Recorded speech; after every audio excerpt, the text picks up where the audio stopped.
Virus Hendra adalah salah satu penyakit langka yang dapat menular dari kuda ke manusia. Bahkan virus Hendra ini tengah diperbincangkan di seluruh dunia, lantaran dapat menyebabkan penyakit pernafasan yang parah.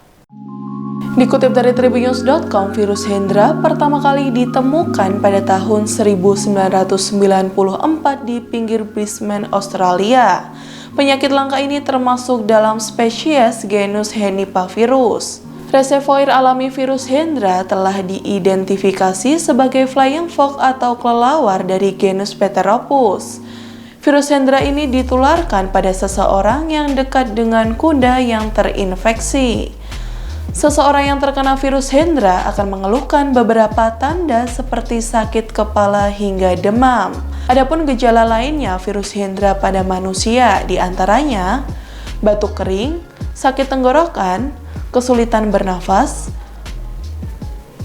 merasa kantuk yang berlebihan, serta pusing hingga kebingungan. Penularan virus Hendra ke manusia dapat terjadi setelah terpapar cairan dan jaringan tubuh atau kotoran kuda yang terinfeksi virus Hendra.